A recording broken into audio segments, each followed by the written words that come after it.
Vamos falar um pouquinho de corrida, vamos falar um pouquinho de velocidade, vamos falar de Asterix e se divertir lendo Asterix e a Transitálica. E a luz tá batendo aqui, mas é isso, ó, parece que não, mas o quadrinho é normal. Beleza? Bora para esse review sobre esse quadrinho que eu me diverti muito lendo e o pessoal da banca de quadrinhos também.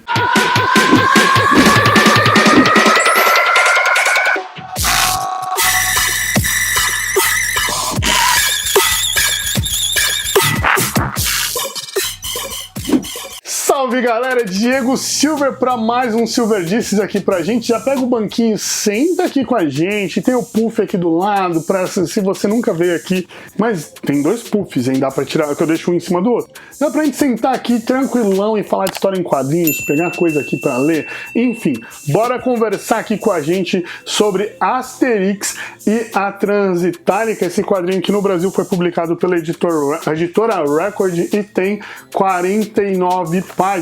Eu vou falar um pouquinho até de um detalhe que tem no final desse quadrinho aqui. Eu tô até com os meus post-its da nossa leitura na banca de quadrinhos, porque esse foi um dos quadrinhos que a gente leu em 2021. E se você quiser saber mais da banca de quadrinhos, dá uma olhada aqui embaixo na descrição desse vídeo que eu vou deixar o link da página do Instagram para vocês conhecerem mais o que nós estamos falando por lá.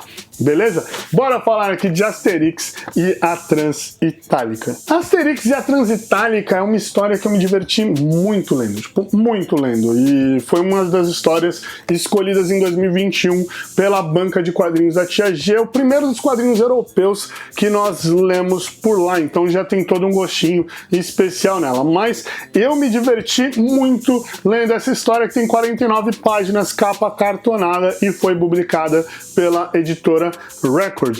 Mas vamos lá, essa história basicamente começa com Obelix resolvendo, depois de um acontecimento aqui, ele resolve ser um piloto de quadriga. E eu falo piloto porque vai acontecer uma corrida de quadriga que é justamente a Transitálica. E aí, beleza, se você não sabe o que é uma quadriga, é aquela charrete que é puxada por 4 cavalos e tem vários filmes de época ali, enfim, você vai ver em Ben-Hur, eu não lembro se aparece no filme lá do Maximus, mas deve ter lá também. Tem sim, mas eu não lembro se aquela dentro do Coliseu é uma quadriga ou uma biga. Mas enfim, em qualquer filme de época que aborda a Roma antiga e tudo mais, você tem bigas ou quadrigas aparecendo em algum momento, beleza? É isso, e aí o piloto fica lá em pé aqui e algumas dessas tem um copiloto que faz alguma coisa dependendo do que está acontecendo, mas geralmente o copiloto defende o piloto que está guiando os cavalos.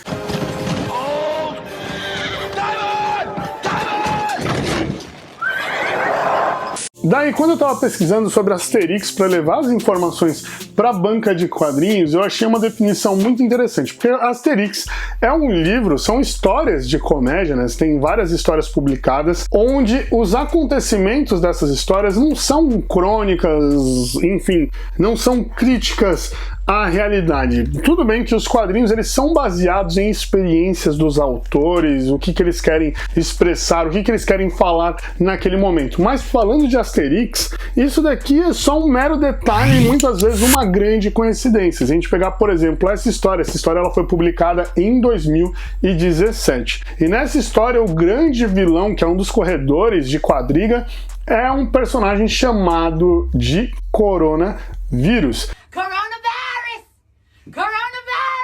Mas a gente tá falando de um quadrinho em 2017, não um quadrinho lançado em 2021. Então não faz muito sentido ter coronavírus como vilão e coronavírus aqui sem pensar nos dias atuais. Tudo isso acaba sendo coincidência. Até eu encontrei uma definição que falava que Asterix é o Hanna-Barbera europeu. Porque é isso, existem, claro, que as experiências do autor, levando aquele mundo fictício montado ali e tudo mais aqui, eles falam que muito de Asterix é baseado na resistência francesa ao nazismo, mas é só isso. E daí tem alguns personagens que acabam, por coincidência, calhando com alguns outros momentos históricos futuros, e existem também as reproduções de personagens históricos que existiram, mas aqui eles sempre tentam evidenciar os personagens como eles eram naquele momento. Um grande exemplo disso é o Júlio César, que em Asterix ele é um homem homem careca, né? Um homem calvo. E aí é muito engraçado, porque o Júlio César ele é conhecido por conta das estátuas e tudo mais. Em todas as estátuas ele é um homem, ele foi um general cabeludo. Então é isso. Aqui em Asterix, o general Júlio César, que até mesmo o termo imperador foi cunhado depois da morte do Júlio César, o general Júlio César, ele é uma pessoa calva e, enfim, e daí, a partir daí, os outros personagens históricos que aparecem são retratados como eles realmente eram, ou mais próximo de, e as coincidências são meras coincidências nessa, que seria a Hanna-Barbera europeia e ponto. Tá? Mas eu já vou deixar aqui para vocês, responde aqui nos comentários quem que vocês acham que é o coronavírus. Eu acho que é o Renato Aragão. Asterix e a Transitálica também traz um outro detalhe que eu queria trazer para esse vídeo, foi por isso que eu resolvi gravar um vídeo sobre esse quadrinho, que é um ponto muito interessante quanto à experiência de leitura, que é algo que a Débora Almeida trouxe no vídeo onde nós falamos de filmes sobre automobilismo, que é a sensação de velocidade. Em Asterix e a Transitálica, o tempo todo nós temos essa sensação de velocidade. Do jeito que o quadrinho é entregue, do jeito que os personagens são expostos, em alguns quadros os personagens estão extravasando o quadro porque eles estão correndo.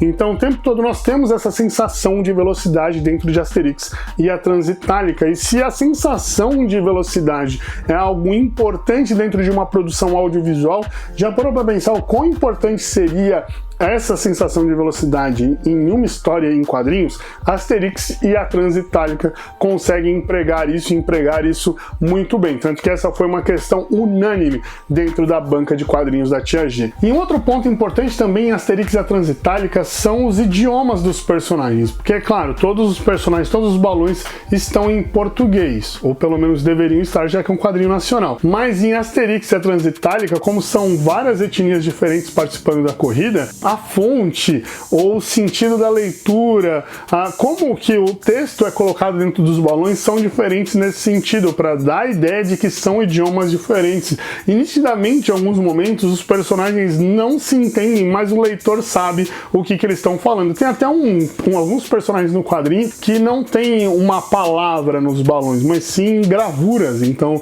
para dar essa intenção de que eles estão falando um outro idioma, mas a audiência, né, o leitor conseguir ler isso também deixa essa história muito mais rica em detalhes, que também é um outro ponto interessante nesse quadrinho, é que a profundidade dos acontecimentos ela é muito grande dentro do quadro, por mais pequeno que o quadro seja.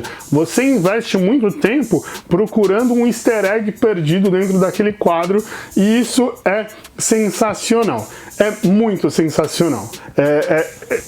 Por mais que a leitura seja rápida e você consiga ler esse quadrinho muito rápido, depois você volta para ficar procurando algum detalhe quando você descobre um quadrinho lá na frente que tinha um detalhe. Então você acaba revendo a história para procurar algum easter egg que talvez você tenha perdido no meio disso, sem falar todos os nomes dos personagens que, enfim, deixam a história muito mais engraçada também. Por fim, eu preciso falar para vocês que o Obelix precisa ser reverenciado por todo mundo que gosta de pizza, porque foi o Obelix que inventou a pizza. Isso é formidável nesse quadrinho. Tem um momento ali que eles estão comendo, e desculpa o spoiler, mas eu fiquei muito... eu tô dando risada de lembrar da cena, porque em um momento ali, isso é um recorte histórico em Asterix, em um momento eles estão comendo o que seria a pizza, mas naquele momento, e os móveis estão sendo carregados aqui ainda, naquele momento eles não tinham pensado em colocar um molho de tomate em cima da massa, então era um grande biscoitão de farinha e água, era isso. Aí o Obelix fala, isso aqui ia ficar muito melhor com o molho por cima e tudo mais. Enfim, o Obelix inventou a pizza, então vale muito a pena ler Asterix e a Transitálica para você conhecer a história da pizza pelo Obelix, que seria o grande inventor, o grande pizzaiolo, o primeiro pizzaiolo da história. É isso, deixa aqui nos comentários se você encontrou algum outro easter egg em Asterix, eu vou chamar Obelix. Essa história, inclusive, podia chamar Obelix e a Transitálica. O Obelix é a história da pizza, porque o Obelix merece, sim, ele merece estátuas, o Obelix. O Obelix inventou a pizza. Gente, isso é formidável. É isso. tá? Mas vamos lá, deixa aqui nos comentários se você encontrou algum outro easter egg em Asterix e a Transitárica e também o que você achou desse quadrinho, beleza?